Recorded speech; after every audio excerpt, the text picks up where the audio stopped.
दुनिया के सबसे अमीर लोग अक्सर ओवरनाइट सक्सेस लगते हैं, लेकिन असल सच ये होता है कि उनकी कामयाबी सालों के रिस्क, तन्हाई और गलतियों से बनती है।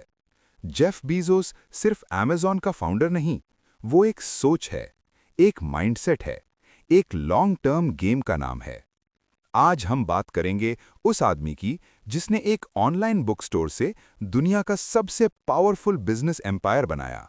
Welcome to blueprints to success. Jeff Bezos 1964 में न्यू मैक्सिको में पैदा हुए। उनकी परवरिश ज़्यादातर उनके ग्रैंडफादर ने की। ग्रैंडफादर एक इंजीनियर थे। उनका एक रूल था, प्रॉब्लम्स को कंप्लेंट से नहीं, सॉल्यूशन से सॉल्व करो। यहीं से जेफ के दिमाग में लॉजिक और एक्सपेरिमेंटेशन की आदत बनी। वो बचपन से चीज़ें तोड़कर फिर उन्हें बेहतर बनाता। फेलियर उनके लिए डर नहीं, लर्निंग थी। जेफ बीजोस ने प्रिंसटन यूनिवर्सिटी से कंप्यूटर साइंस और इलेक्ट्रिकल इंजीनियरिंग पढ़ी। ग्रेजुएशन के बाद वॉल स्ट्रीट पर जॉब मिली। High salary, secure future, comfortable life. लेकिन जेफ के दिमाग में एक सवाल बार बार आता, क्या मैं पूरी जिंदगी सिर्फ यहां ही रह जाऊंगा? वो फ्यूचर को सिर्फ देखना नहीं, बनाना चाहता था। 1994 में जेफ बीजोस ने एक रिपोर्ट देखी। इंटरनेट यूजेज हर साल 2300% ग्रो कर रहा था। ये नंबर गेम चेंजर था। उन्होंने सोचा, अगर इंटरनेट ग्रो कर रहा है तो बिजनेस भी यहीं होगा। उन्होंने प्रोडक्ट्स की लिस्ट बनाई। बुक्स टॉप पर आई। रीजन सिंपल था, वैरायटी ज़्यादा, डिस्ट्रीब्यूशन मुश्किल, ऑनलाइन परफेक्ट फिट। यहीं से अमेज़न का आइडिया पैदा हुआ। जेफ बीजोस ने अपनी हाई पेइंग जॉब छोड़ दी। लोगों ने कहा, तुम पागल हो, इंटरनेट सिर्फ ट्रेंड है। लेकिन जेफ का रूल क्लियर था, I'd rather regret trying than regret not trying।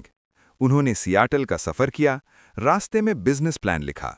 Amazon garage से शुरू हुआ, न फैंसी ऑफिस, न सिक्योरिटी, सिर्फ यकीन।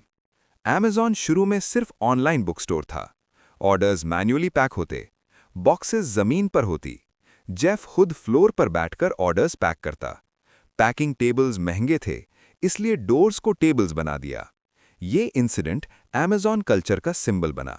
Cost control, resourcefulness, customer obsession. Amazon ने सालों तक प्रॉफिट नहीं कमाया। इन्वेस्टर्स नर्वस थे, मीडिया स्केप्टिकल था, लेकिन जेफ का विजन क्लियर था। अगर कस्टमर हम पर ट्रस्ट करे, प्रॉफिट खुद आ जाएगा। फोकस था fast delivery, low prices, easy returns. Short term loss, long term dominance. Jeff applause के लिए नहीं, फ्यूचर के लिए काम करता था। अमेज़न सिर्फ बुक से आगे बढ़ा। जेफ बीजोस ने समझा कि एक ऑनलाइन बुक स्टोर से सिर्फ एक छोटी शुरुआत है। इसलिए उन्होंने अपनी सोच को एक्सपैंड किया। इलेक्ट्रॉनिक्स, क्लोथिंग, टॉयज और डेली यूज प्रोडक्ट्स को भी प्लेटफॉर्म पर लाना शुरू किया। हर प्रोडक्ट कैटेगरी के लिए अलग स्ट्रैटेजी बनाई गई। इन्वेंट्री मैनेजमेंट, कस्टमर सर्विस और डिलीवरी लॉजिस्टिक्स को ऑप्टिमाइज किया गया। जेफ का फोकस हमेशा कस्टमर एक्सपीरियंस पे था, चाहे वो कितना भी नया कैटेगरी क्यों ना हो। फिर उन्होंने एक ऐसा डिसीजन लिया जो कंपनी के फ्यूचर को कंप्लीटली ट्रांसफॉर्म कर गया। अमेज़न वेब सर्विसेज यानी AWS। AWS ने अमेज़न को सिर्फ एक रिटेल स्टोर से इंफ्रास्ट्रक्चर कंपनी बना दिया। इंटरनेट की डिमांड और क्लाउड कंप्यूटिंग के फ्यूचर को समझकर जेफ ने AWS लॉन्च किया, जहां स्टार्टअप्स, एंटरप्राइजेज और इवन गवर्नमेंट ऑर्गेनाइजेशंस अपनी सर्विसेज होस्ट करते हैं। आज नेटफ्लिक्स, ऊबर, एयरबीएनबी और हजारों स्टार्टअप्स अमेज़न के क्लाउड सर्वर्स पर डिपेंड करते हैं। यानी अमेज़न सिर्फ एक ऑनलाइन शॉपिंग प्लेटफॉर्म नहीं रहा, वो पूरा डिजिटल बैकबोन बन गया है, जो दुनिया के बिजनेस और टेक्नोलॉजी इकोसिस्टम को पावर देता है। जेफ बीजोस ने ये डेमोन्स्ट्रेट किया कि लॉन्ग टर्म विजन और रिस्क टेकिंग से एक कंपनी सिर्फ प्रोडक्ट सेलर नहीं, बल्कि ग्लोबल इंफ्रास्ट्रक्चर और टेक्नोलॉजी लीडर बन सकती है। और ये डिसीजन ही आज अमेज़न को एक $1 ट्रिलियन कंपनी बनाता है। जेफ बीजोस की जर्नी परफेक्ट नहीं थी। फायर फोन बुरी तरह फेल हुआ। वेयरहाउसेस पर वर्किंग कंडीशंस का प्रेशर आया। मोनोपोली के इल्जाम लगे। लेकिन जेफ का रूल था, failure is the cost of innovation. जो काम नहीं करता उसे छोड़ दो, जो काम करता है उस पर डबल डाउन करो। जेफ बीजोस का एक कॉन्सेप्ट है डे वन माइंडसेट।